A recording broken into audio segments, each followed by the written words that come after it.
தஞ்சாவூர் மாநகராட்சி கூட்டத்தில் வாக்குவாதம் நடைபெற்ற நிலையில் காவலர்கள் வந்து சமாதானம் செய்தனர். கூடுதல் தகவல்களை நமது செய்தியாளர் குருநாதனிடம் கேட்கலாம். குருநாதன், என்ன நடந்தது? சிவரஞ்சனி, தஞ்சாவூர் மாநகராட்சி கூட்டரங்கில் மாமன்ற உறுப்பினர்கள் கூட்டம் இன்று மாநகராட்சி மேயர் ராமநாதன் தலைமையில் நடைபெற்றது. அப்போது 12வது வார்டை சேர்ந்த திமுக உறுப்பினர் வெங்கடேஷ் கடந்த 3 மாதமாக இந்த கூட்டத்தை நடத்தாமல் எந்த முன்னறிப்பும் இல்லாமல் இந்த கூட்டத்தை தொடங்கியுள்ளனர். எனவே இந்த கூட்டத்தை ரத்து செய்ய வேண்டும் என தீர்மானம் கொண்டு வந்தார். இதற்கு மாநகராட்சி மேயர் ஆணையரும் மாநகராட்சி மேயரும் கூட்டத்தை ரத்து செய்ய முடியாது, இந்த கூட்டம் தொடர்ந்து நடைபெறும் என தெரிவித்தனர்.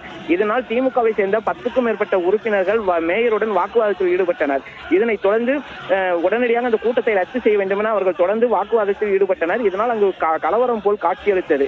அப்போது அதிமுகவை சேர்ந்த மாமன்ற உறுப்பினர் கன்னிக்கினியால் மேயர் எந்த புகார் அளித்தும் நடவடிக்கை எடுக்கவில்லை என அவரும் வாக்குவாதத்தில் ஈடுபட்டார்.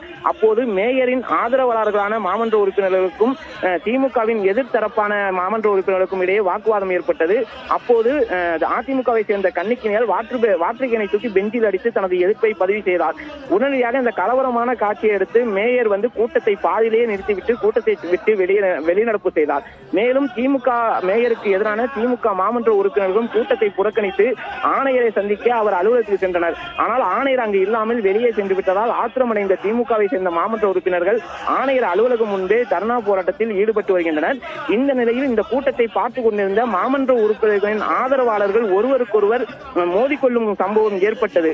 உடனடியாக காவல்துறையினர் மாமன்ற கூட்டரங்கில் உள்ள இருவரையும் சமாதானப்படுத்தி வெளியே அனுப்பி வைத்தனர். இதனால் இந்த மாமன்ற கூட்டமே இன்று போர்க்களம் போல காட்சியளித்தது. சிவரஞ்சனி, விவரங்களை வழங்கியமைக்கு நன்றி குருநாதன்.